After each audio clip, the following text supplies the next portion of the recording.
Welcome to our Edusiran channel. I am Amresh Singh और आज आपके लिए हम इलेक्ट्रिक चार्जेस एंड फील्ड्स का 7th वीडियो लाए हैं। देखिए, आज की वीडियो में हम दो डेरिवेशन करेंगे जो दोनों ही एग्जाम के पॉइंट ऑफ व्यू से मोस्ट इंपॉर्टेंट हैं।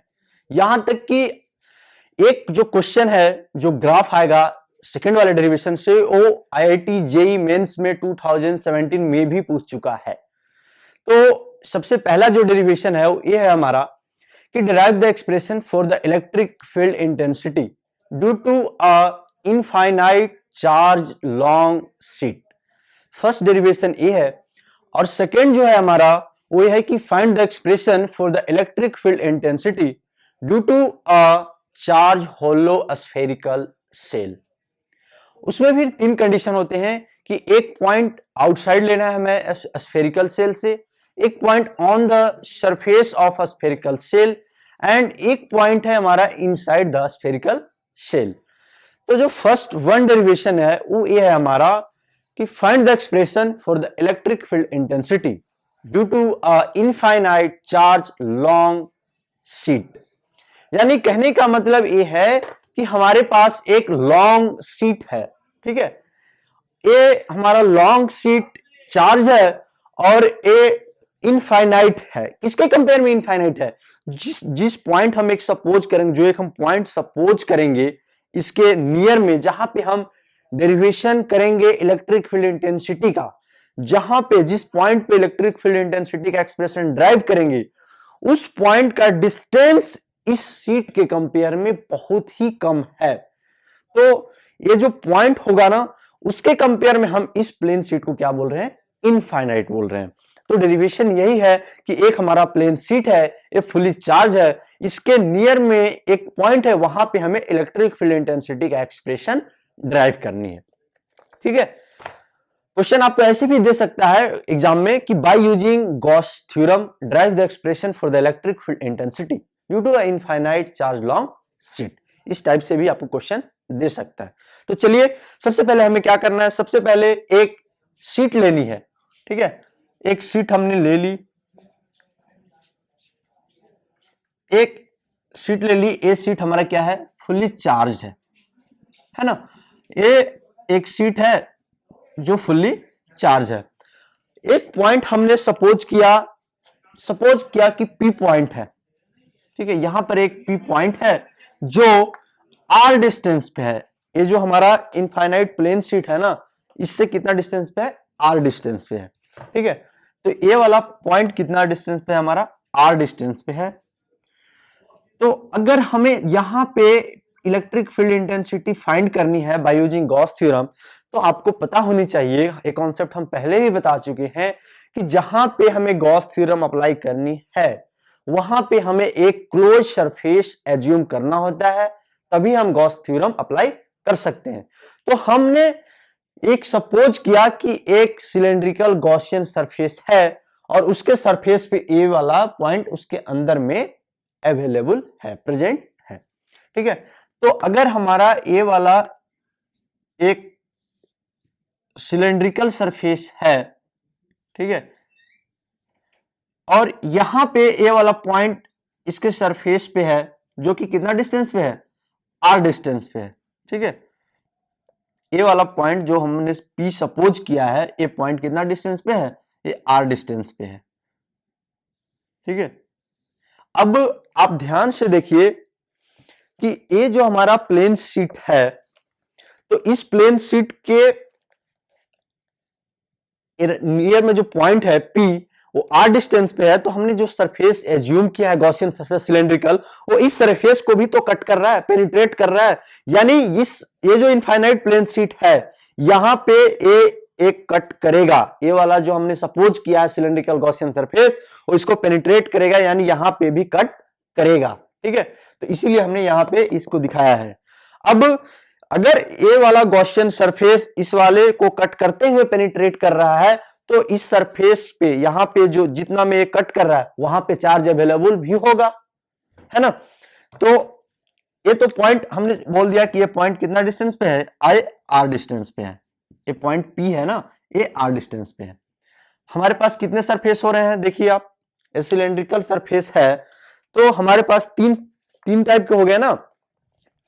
यहां देखिए ये जो सिलेंड्रिकल हमने सपोज किया, एक तो ए वाला इधर वाला सरफेस, एक इधर वाला दो, और एक ए वाला कर्व सरफेस, यानी 3 सरफेस हुए।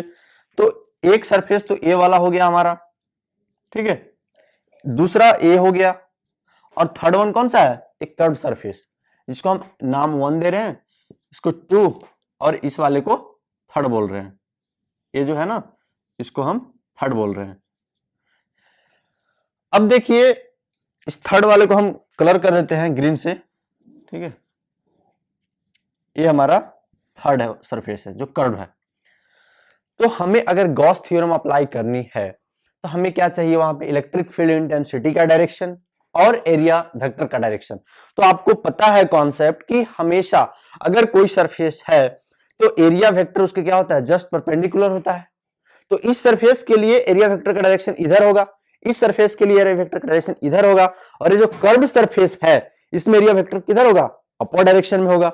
वही एक बात और आपको हमने कॉन्सेप्ट बताया था कि अगर कोई भी बॉडी पॉजिटिव चार्ज है तो उसका पॉजिटिव चार्ज है तो उसका जो इलेक्ट्रिक फील्ड इंटेंसिटी होगा उससे आउटवर्ड डायरेक्शन में होगी और परपेंडिकुलर होगी उस सरफेस के। तो अगर ये प्लेन शीट हमने लिया है तो इस प्लेन शीट के आप देख लो अच्छे से, अगर ये प्लेन शीट है हमारा तो इस तरफ अगर हम बात करें तो इलेक्ट्रिक फील्ड इंटेंसिटी किधर होगा, ऐसे। अगर इस तरफ की बात करें तो ये भी मतलब आउटवर्ड डायरेक्शन में करेगा, क्यों, क्योंकि पॉजिटिव चार्ज जो होता है वो इलेक्ट्रिक फील्ड जो प्रोड्यूस करता है वो जस्ट आउटवर्ड डायरेक्शन में करता है, जबकि नेगेटिव चार्ज क्या करता है, इनवर्ड डायरेक्शन में करता है। तो अगर हम इलेक्ट्रिक फील्ड इंटेंसिटी का डायरेक्शन दिखाना चाहें, यहां पे अगर इस सरफेस पे दिखाना चाहें, पहले तो एरिया वेक्टर दिखाते हैं। तो एरिया वेक्टर इस वाले सरफेस के लिए किधर होगा, आउटवर्ड में, यानी एरिया वेक्टर जो होगा जिसको हम एन कैप से डिनोट कर रहे हैं उस तरफ होगा, और इलेक्ट्रिक फील्ड का डायरेक्शन भी तो आउटवर्ड में ही होगा, यानी इलेक्ट्रिक फील्ड और एरिया वेक्टर के बीच का एंगल कितना है, यहां पे एंगल है हमारा 0 डिग्री, ठीक है। अब अगर हम बात करें इस वाले सरफेस पे, ठीक है, यहां पे ये जो सरफेस है इसकी बात करें तो यहां पे भी सेम चीज होगा, एरिया वेक्टर इस तरफ जिसको हम एन कैप से डिनोट कर रहे हैं, और हमारा इलेक्ट्रिक फील्ड इंटेंसिटी का डायरेक्शन भी इधर होगा, है ना। अब इस वाले कर्व्ड सरफेस के लिए हमारा क्या होगा, इसके लिए आप बताइए इसके लिए क्या होने वाला है। एक तो हमारा एरिया वेक्टर चाहिए और एक इलेक्ट्रिक फील्ड इंटेंसिटी का डायरेक्शन चाहिए। दोनों के बीच का एंगल क्या होगा, ठीक है। अगर हम सपोज करते हैं कि इस कर्व सरफेस के एरिया एलिमेंट डीएस है, एक छोटे से सरफेस को हमने एज्यूम किया है, ठीक है, जो कि क्या है, डीएस है। तो यहां पे देखिए इस प्लेन शीट है ना, तो प्लेन शीट है तो इलेक्ट्रिक फील्ड इंटेंसिटी तो आउटवर्ड में ही होगा, यानी इस प्लेन शीट के लिए इलेक्ट्रिक फील्ड इंटेंसिटी इधर ही होगा, इस तरफ। यानी यहां पे एंगल कितना बन रहा है, 90 डिग्री बन रहा है, और यहां पे एंगल 0 डिग्री बन रहा है। वहां पे भी 0 डिग्री बना, यहां पे भी 0 डिग्री, और यहां पे 90 डिग्री। यानी आपको फिगर में अच्छे से समझ आनी चाहिए कि जो हमने गॉसियन सरफेस सिलेंड्रिकल सपोज किया है उसमें हमें 3 सरफेस बन रहे थे, एक इस तरफ, एक इस तरफ, और एक कर्व सरफेस, ठीक है। इस वाले सरफेस में इलेक्ट्रिक फील्ड और एरिया वेक्टर दोनों सेम डायरेक्शन में होंगे, इसलिए थीटा का वैल्यू 0 होगा। इधर वाले सरफेस में इस तरफ यहां पे भी थीटा 0 होगा, क्यों, क्योंकि एरिया वेक्टर आउटवर्ड में और इलेक्ट्रिक फील्ड भी आउटवर्ड में। बट यहां पे ये जो कर्व सरफेस है, कर्व सरफेस में तो एरिया वेक्टर तो इस तरफ हो गया, बट ये जो प्लेन शीट है ना, प्लेन शीट ऐसे है, ऐसे प्लेन शीट है, ठीक है, प्लेन शीट ऐसे है, और ये वाला हमारा सिलेंड्रिकल है। तो यहां से एरिया वेक्टर तो इस तरफ हो गया, बट जो हमारा इलेक्ट्रिक फील्ड है वो तो इधर ही रहेगा ना, क्यों, क्योंकि इलेक्ट्रिक फील्ड का डायरेक्शन तो इस पे डिपेंड कर रहा है, ये जो शीट है इस पे, तो इस शीट के क्या होगा, परपेंडिकुलर होगा, यानी इलेक्ट्रिक फील्ड इसी तरफ होगा, इसलिए यहां पे एंगल दोनों के बीच क्या होगा, 90 डिग्री होगा, ठीक है। अब आपको हमने बताया था कि linear charge density, surface charge density और वॉल्यूम चार्ज डेंसिटी क्या होता है। लीनियर चार्ज डेंसिटी क्या होता है, charge present in the per unit length. Surface charge density क्या होता है, चार्ज प्रेजेंट इन पर यूनिट एरिया। और वॉल्यूम क्या, चार्ज डेंसिटी क्या होता है, चार्ज प्रेजेंट इन पर यूनिट वॉल्यूम। तो यहां पे हम सरफेस की बात कर रहे हैं तो यहां पे हम किसकी बात करेंगे, सरफेस चार्ज डेंसिटी की बात करेंगे। तो सरफेस चार्ज डेंसिटी क्या होता है, सरफेस चार्ज डेंसिटी जिसको हम किससे डिनोट करते हैं, सिग्मा से। ये क्या होता है, जो चार्ज इनक्लोज है अपॉन एरिया, ठीक है। और हमने ये सपोज किया हुआ है इस फिगर में कि ए वाला जो कर्व सरफेस है ना, ए एरिया इसका क्या है, ए है, इसका एरिया है तो इसका भी एरिया ए ही होगा, है ना। तो सरफेस चार्ज डेंसिटी क्या होता है, sigma is equal to charge divided by area. अब हम यहां पे गॉस थ्योरम अप्लाई करने वाले हैं। गॉस थ्योरम क्या बोलता है कि surface close integral of E dot D S is equal to the 1 upon epsilon naught times of the charge present in that closed surface, ठीक है। तो यहां पे अगर हम यूज करेंगे Gauss theorem, according to Gauss theorem या applying Gauss theorem, दोनों वर्ड हम यहां पे लिख सकते हैं। तो आप बताइए क्या होगा, surface close integral E dot D S is equal to जितना चार्ज इन क्लोज है प्रेजेंट है डिवाइडेड बाय एप्सिलॉन नॉट। अब देखिए ये जो इलेक्ट्रिक फ्लक्स है हमारा ई डॉट डी एस, यहां पे इलेक्ट्रिक फ्लक्स तीन सरफेस के लिए लेंगे, एक तो ये वाला सरफेस है, एक ए वाला सरफेस है, और एक कौन सा सरफेस है, एक थर्ड वन जो एक कर्व सरफेस है, ठीक है। तो हम ऐसे ही यहां पे इसको अगर हम टोटल इलेक्ट्रिक फ्लक्स की बात करें तो किसका इंटीग्रेशन होगा, एक तो फर्स्ट सरफेस के लिए होगा ई डॉट डी एस, प्लस जो सेकेंड वाला सरफेस है उसके लिए इंटीग्रेशन करेंगे हम, है ना, और एक थर्ड सरफेस है उसका इंटीग्रेशन करेंगे ई डॉट डी एस। और ये टोटल किसके इक्वल होगा, जो चार्ज प्रेजेंट है गॉसियन सरफेस में उसके 1 अपॉन एप्सिलॉन नॉट टाइम्स के इक्वल होगा। अब आप देखिए अगर हम इस डॉट प्रोडक्ट, आपको तो पता ही है 11th से ही पढ़ते आ रहे हैं कि ए डॉट बी क्या होता है, ए बी कॉस थीटा, तो ई डॉट डी एस क्या होगा, E D S cos theta होगा। तो 1 यानी सरफेस 1 के लिए हमने ये सरफेस 1 सपोज किया है, इसको 2 किया है और इसको 3 किया है, ठीक है। तो ये क्या हो जाएगा हमारा ई D S cos theta, plus second surface का अगर हम यहां पे ब्रेक करेंगे तो ई डॉट डी एस भी होगा E D S cos theta. अभी आपको यहां पे मेन चीज ध्यान देनी है, थीटा की बात करनी है, ठीक है। थीटा आपको अगर पता है तो ये डेरिवेशन हमारा बहुत इजी वे में हो जाएगा।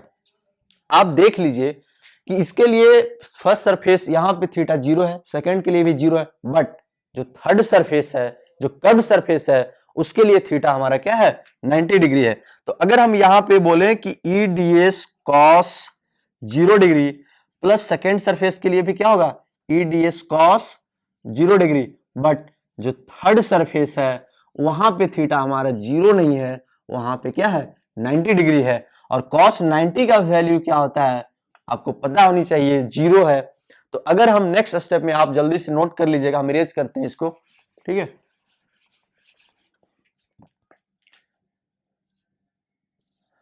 हमारा जो नेक्स्ट स्टेप होगा वो क्या होगा, ये cos 90 0 हो गया, यानी जो थर्ड वाला जो टर्म है वो क्या होने वाला है, 0 होने वाला है।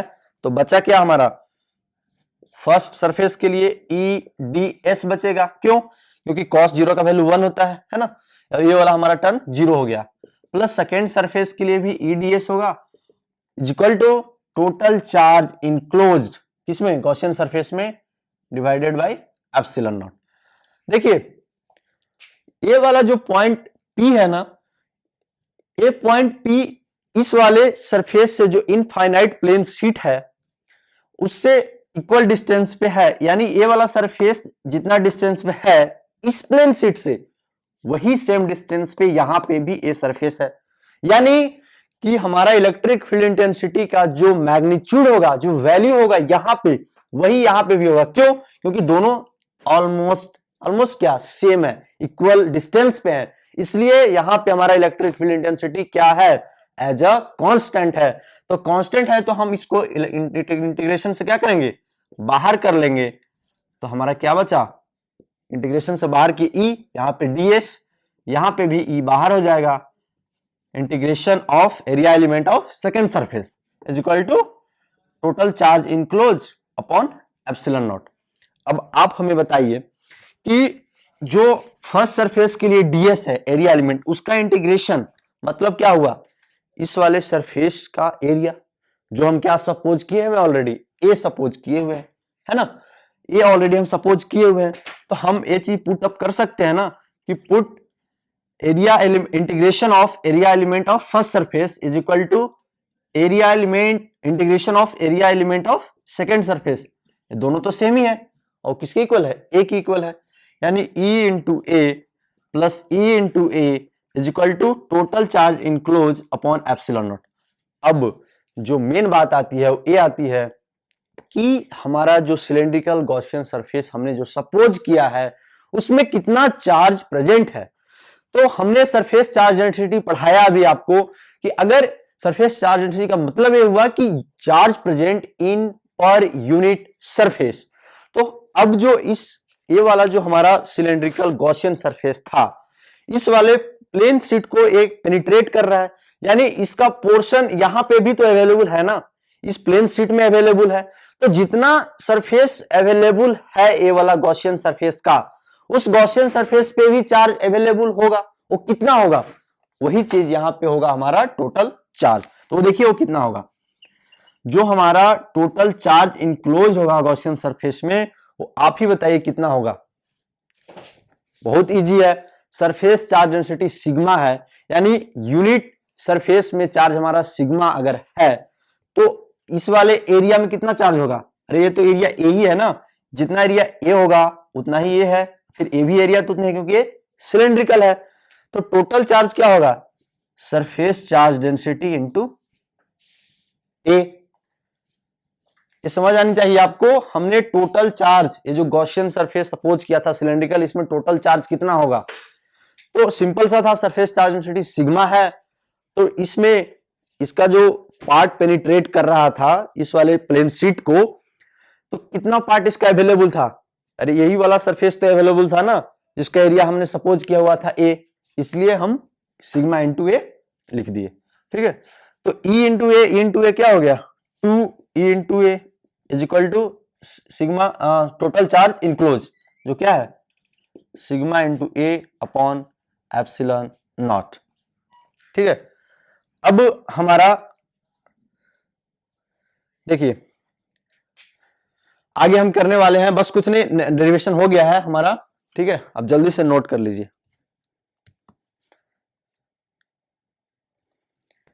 जल्दी से आप नोट कर लीजिए, हम फिर नेक्स्ट डेरिवेशन करने वाले हैं।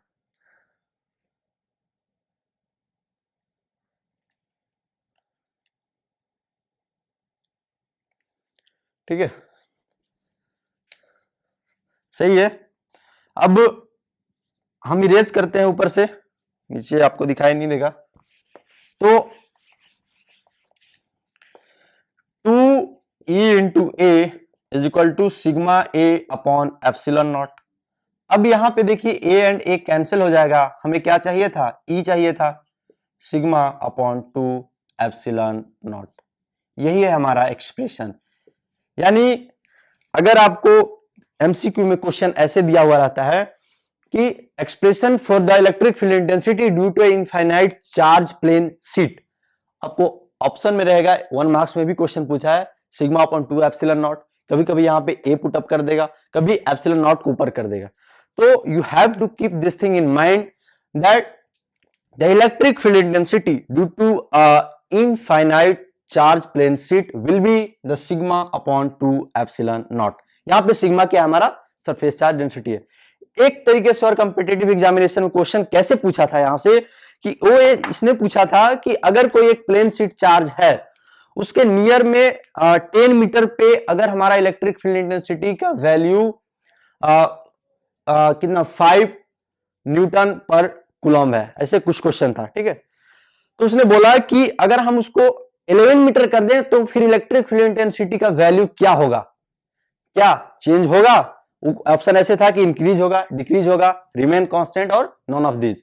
तो आपको यहां से सोचना था कि यहां तो हमारा इलेक्ट्रिक फील्ड इंटेंसिटी का वैल्यू आर पे डिपेंड नहीं कर रहा है, यानी वो वैल्यू क्या होगा, हमारा कांस्टेंट होगा। तो इस टाइप से भी क्वेश्चन यहां से कॉम्पिटिटिव एग्जामिनेशन में ऐसे पूछ चुका है। ठीक है, सिंपल था, बस आपको ये फिगर याद रखनी है। अगर स्टेटमेंट लिखना है तो आप स्टेटमेंट ऐसे लिख सकते हो कि suppose infinite charge plane sheet, ठीक है, we are finding the electric field intensity at point P which is at a distance r from the infinite plane sheet.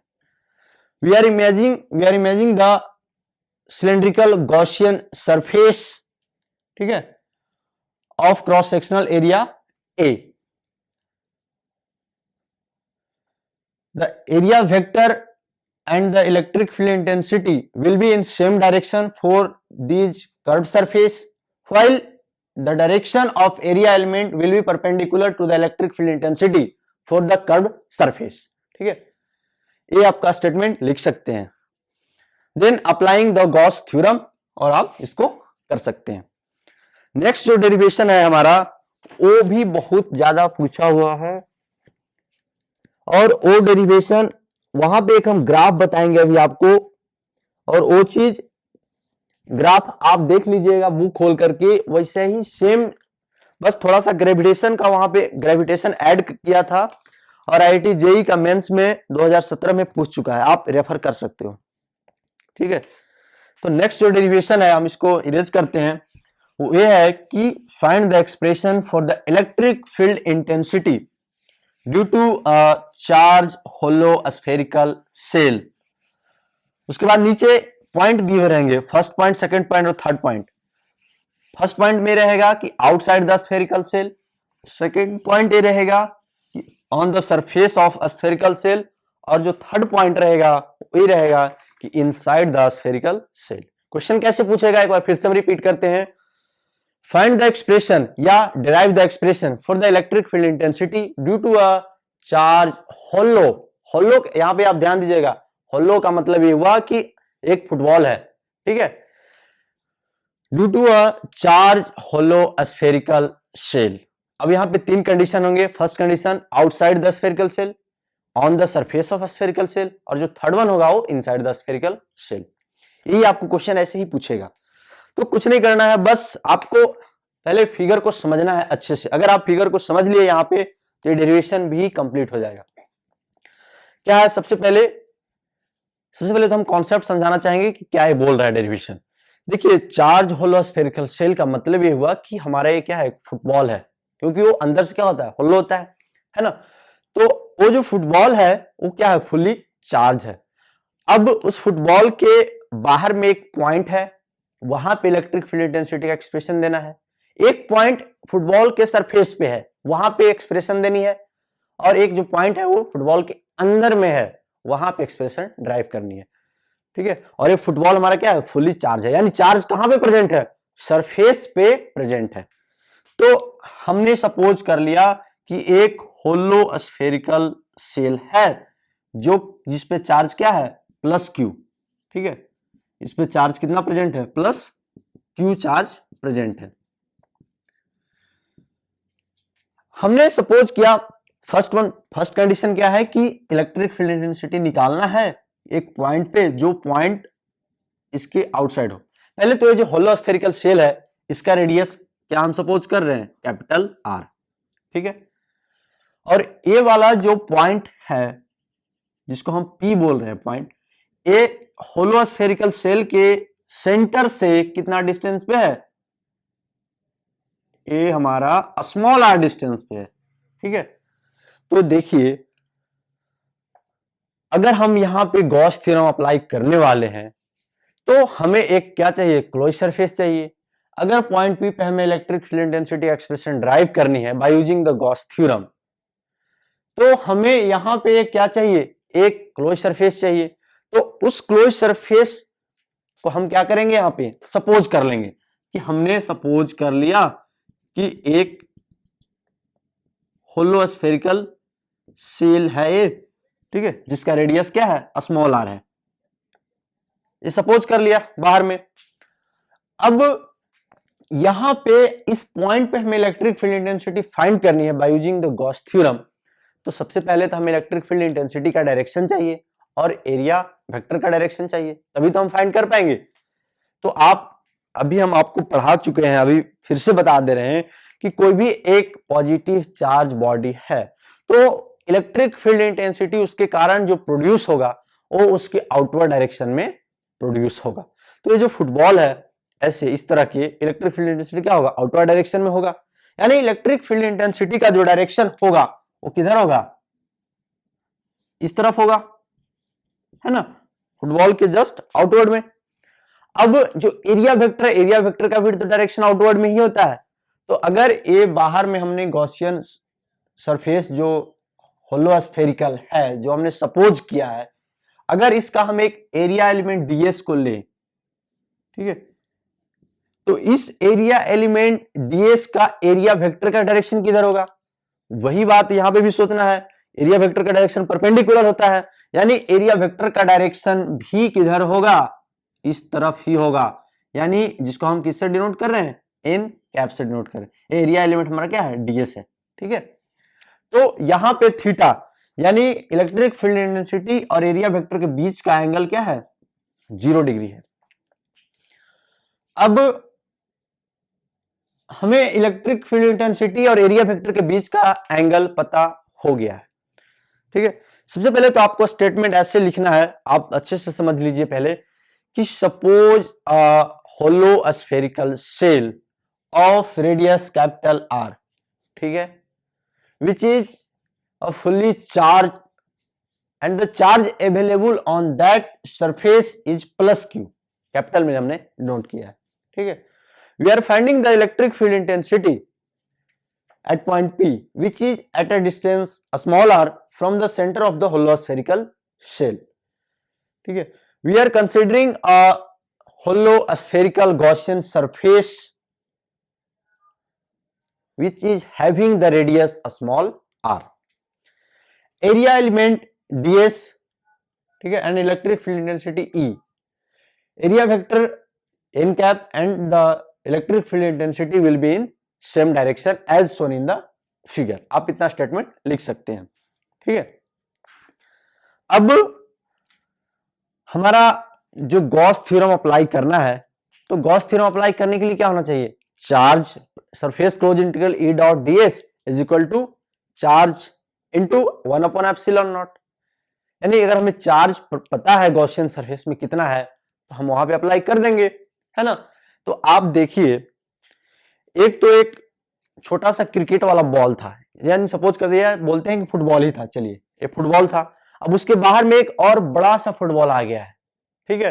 तो ये बड़ा सा जो फुटबॉल जिसको हम गॉसियन सरफेस बोल रहे हैं, इसमें चार्ज कितना होगा, तो जो अंदर में जो एक फुटबॉल है उसमें जितना चार्ज प्रेजेंट होगा उतना ही उसमें भी प्रेजेंट होगा। क्यों, क्योंकि उसमें बाहर से तो चार्ज आ नहीं रहा है उस गॉसियन सरफेस में।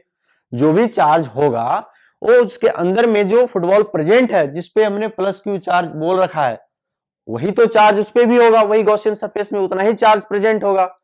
यानी कहने का मतलब ये है कि टोटल चार्ज प्रेजेंट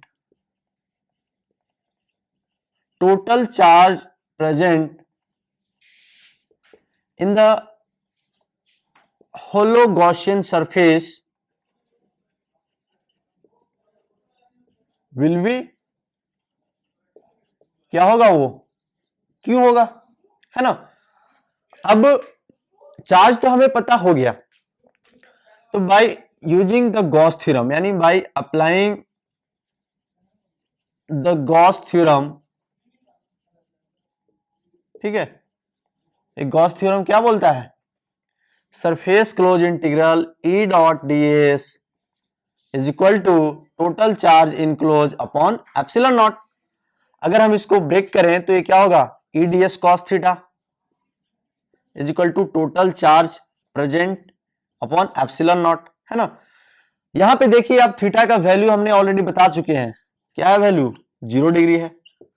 तो और इलेक्ट्रिक फील्ड इंटेंसिटी ई, देखिए आप, जो इलेक्ट्रिक फील्ड इंटेंसिटी यहां पे होगा वही यहां पे होगा, यहां पे होगा। क्यों, क्योंकि ये सारे पॉइंट जो हैं ये इस गॉसियन सरफेस के सरफेस पे हैं और जो कि इक्वल डिस्टेंस पे है, इसलिए इलेक्ट्रिक फील्ड इंटेंसिटी ई क्या होगा, यहां पे ई हमारा कांस्टेंट होगा। तो जब ई कांस्टेंट होगा तो हम इसको इंटीग्रेशन से बाहर लिख सकते हैं। तो यहां पे क्या बचा हमारा, ds cos 0 degree is equal to total charge enclose upon epsilon naught, है ना। अब आप हमें बताइए कि यहाँ पे जो ds का इंटीग्रेशन हम कर रहे हैं, cos 0 का वैल्यू 1 हो गया, ठीक है, total charge enclose upon epsilon not. और ds क्या होगा, ds का इंटीग्रेशन कर रहे हैं, मतलब ये तो ds छोटा सा एरिया था यहाँ पे, अब टोटल एरिया, ये जो होलो स्फेरिकल सेल है इसका टोटल एरिया क्या होगा, आप तो 9th में ही पढ़ चुके हैं कि कोई एक होलो स्फेरिकल है तो उसका एरिया क्या होता है, 4 पाई आर स्क्वायर होता है। तो हम ये चीज यहां पे पुट कर सकते हैं कि put ds is equal to 4 pi R square, है ना। तो जब इसको हम यहां पे पुट करेंगे, हम इरेज करते हैं, आप नोट कर लीजिएगा, ठीक है। तो नेक्स्ट स्टेप में हमारा क्या आने वाला है, जो नेक्स्ट स्टेप होगा वो ये होगा हमारा E into 4 pi R square is equal to total charge enclose upon epsilon naught. देखिए वही हम बोल रहे हैं कि जो टोटल चार्ज इनक्लोज है इस बाहर वाले गॉसियन सरफेस में, वो क्या होगा, वो Q के इक्वल होगा, कैपिटल Q के इक्वल होगा। तो हम यहाँ पे जो Q इन बोल रहे हैं, जो इनक्लोज चार्ज बोल रहे हैं, इसको हम Q पुटअप कर सकते हैं और करेंगे ही। तो E into 4 pi R square is equal to क्या हो गया, Q अपॉन एप्सिलॉन नॉट। तो अगर हम E का वैल्यू यहां से बोले तो Q upon 4 pi epsilon naught R square, ठीक है। अच्छा एक चीज और, ये जो हमने R लिख रहा है, ये R देखिए बाहर वाले सरफेस के लिए है, तो यहाँ पे स्मॉल r होगा, है ना, क्योंकि ये कैपिटल R किसके लिए हमने सपोज किया है, यहाँ पे कंफ्यूज नहीं होना है, ये कैपिटल R हमने अंदर वाले के लिए यूज किया है, ठीक है। यहाँ पे कंफ्यूज आप करोगे, इसलिए यहाँ पे क्या होगा, स्मॉल r होगा, क्योंकि कैपिटल R हमने अंदर वाले जो होलो स्फेरिकल सेल है उसके लिए सपोज किया है, ठीक है। तो हमारा इलेक्ट्रिक फील्ड डेंसिटी क्या होगा, E is equal to Q upon 4 pi epsilon naught R square. ये हमारा ये पॉइंट कहां पे था, आउटसाइड सरफेस था। अगर ये पॉइंट हमारा ऑन द सरफेस है, यानी जो नेक्स्ट कंडीशन है वो ये है कि इस बार जो पॉइंट है हमारा, ठीक है, देखिए इस बार आप सेकेंड फिगर बना लीजिएगा तो और इजी होगा, या एक ही फिगर में आप दिखा सकते हैं। अगर आपको एग्जामिनर को अच्छे से इंप्रेस करना है तो आप दूसरा फिगर बना दे तो इजी होगा, ठीक है। तो ये जो होलो स्फेरिकल सेल है जिसपे कितना चार्ज प्रेजेंट है, प्लस Q। इस बार जो पॉइंट P है वो कहां पे है, ये सरफेस पे ही है, यानी अगर ये पॉइंट P यहां पे है तो ये डिस्टेंस R ही होगा क्योंकि रेडियस है ना। वही बात यहां पे सपोज करना है। बताइए हमें इलेक्ट्रिक फील्ड इंटेंसिटी का डायरेक्शन किधर होगा, आउटवर्ड में होगा, और एरिया वेक्टर के लिए भी डायरेक्शन इस तरफ होगा, यानी थीटा यहां भी क्या है, 0 डिग्री है। ये एरिया एलिमेंट हम ds सपोज कर रहे हैं, ठीक है। यहां पे आप बताइए टोटल इनक्लोज चार्ज क्या होगा, यहाँ पे Q होगा, क्योंकि अब तो सरफेस पे है ना। तो बाय यूजिंग गॉस थ्योरम, अगर एक डेरिवेशन आप फर्स्ट वाला आउटसाइड द सरफेस कर लिए तो ऑन द सरफेस जो सेकेंड पॉइंट है कि ऑन द सरफेस, ठीक है, ये तो बहुत ही इजी है। By using Gauss theorem, by using Gauss theorem क्या होगा, E डॉट ds,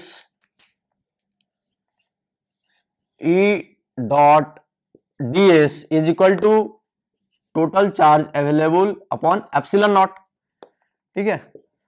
इसको अगर हम ब्रेक करेंगे तो ये क्या होगा हमारा, E ds cos 0 डिग्री होगा, थीटा का वैल्यू 0 है ना इसलिए, और टोटल चार्ज कितना प्रेजेंट है, Q upon epsilon not. E तो कांस्टेंट है हमारा इसलिए बाहर कर लेते हैं, इंटीग्रेशन ऑफ किसका, ds एरिया एलिमेंट का, ठीक है।